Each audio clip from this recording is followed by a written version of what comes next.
Your name is?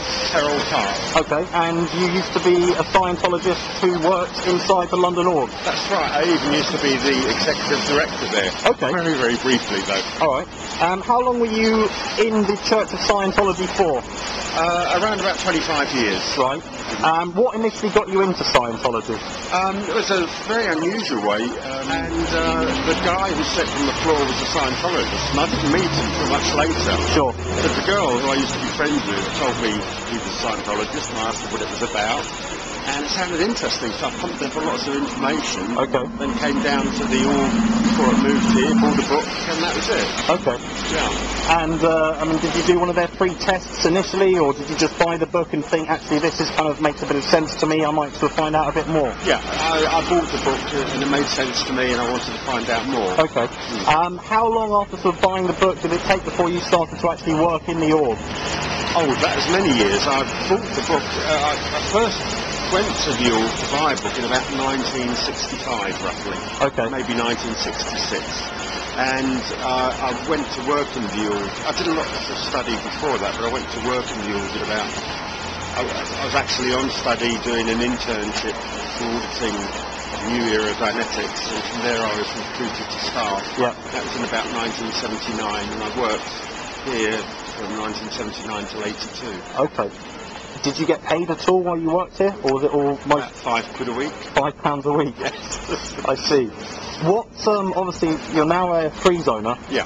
Aspects of it help you in your everyday life. Absolutely. Which is why you decided to continue to practice Scientology, but as a Freezoner. That's right. What prompted you to leave the Church of Scientology as an organisation and carry on practicing Scientology outside of it? What caused you to kind of think, this isn't for me, what am I doing here? Right, around 1991 was the last auditing I ever had in Scientology, the last service I ever took. Okay. Just prior to that, I'd done the FPRD, which was a sort of confessional type thing, which I did because I wanted to. I volunteered to do it. Okay. It's often forced upon people. Right. And overrun continuously, but I thought it would really do me good, and it did, and I was really thrilled at it. And then I thought, great, I want to go OT up the bridge. Yeah. And so I went to St Hill to do the TCRD. I had doubts unclear because of some of the stuff I'd run in the FPRD, which was amazing. So I had doubts unclear. I had to go and do a CCR. That would be checked if I was clear again. Sure. And during that check, they ran on me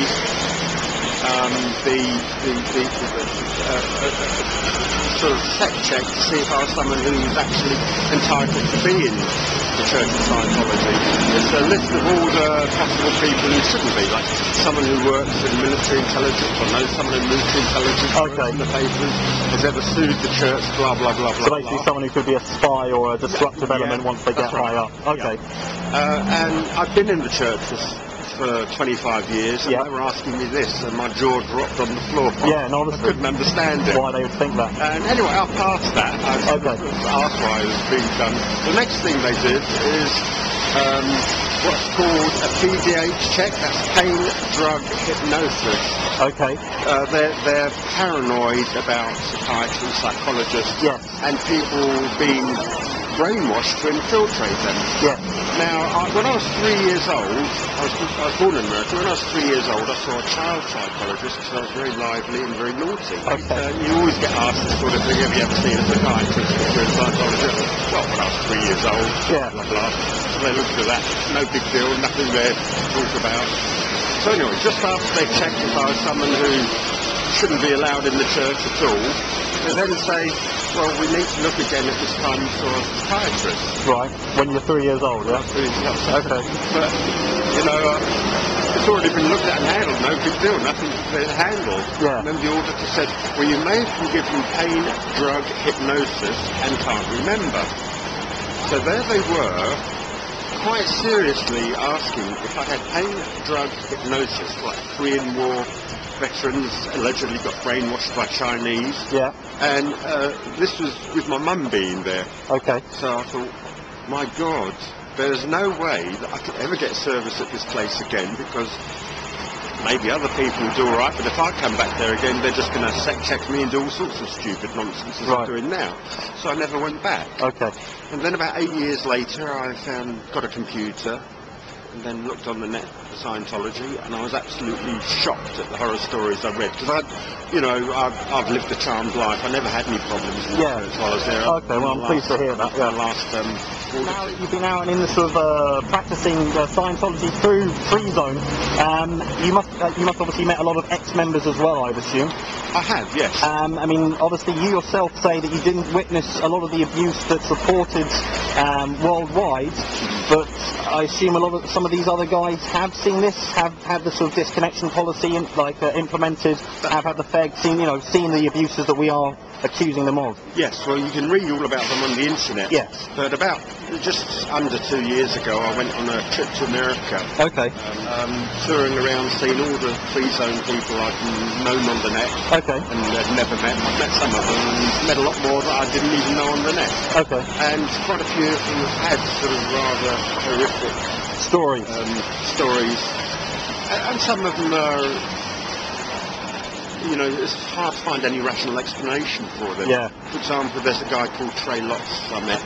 He was the world's top field auditor in the Church of Scientology. That's someone who audits in the field.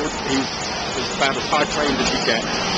And they decided it was too much competition, basically, because for 40 years he's been auditing 25 hours a week. Right.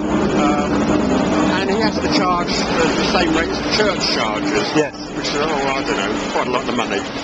So that means the church weren't getting it, so they decided they're going to get rid of him. I met him just after he got kicked out. Okay. One of the things he was sort of kicked out for was that he actually gave a PTS handling more than once. Right. Potential trouble source, connected to a suppressive person. Yeah. Now, it's normal in the church. If you read stories of some people, especially if they've been newly in, they continually are being asked to do PTSP courses in the church. Right. Just because he asked someone to do one more than once, he got kicked out. I see. So obviously, that was just one example. Yeah, just one example. No, sure. But before I became a Freezoner, I was a critic. Yes. Because the Freezone wasn't doing much when I first came on the net. Okay. And I saw all these horror stories, and I did comment and repost some of these horror stories. Also, at the same time, I was saying, it's a good idea, you can still do Scientology outside the church. And then about 2 years after that, some people started organising actual Freezone groups on the net, and I've been involved with that ever since. Excellent. I've also been protesting with, this will be my second birthday of protesting with Anonymous here. Excellent, good. Excellent. So Anonymous as a whole, I mean, you feel is a sort of beneficial movement in order to raise awareness? I mean, what are your thoughts? Yes, on the whole, yes, I do agree. I mean, obviously we do things a little differently. Anonymous are out there trying to correct abuses. Yes. Some of them go a bit too far in sort of... Actually, I've never met anyone in all my protests, including San Francisco, who had any bad word to say about me or the Freezone.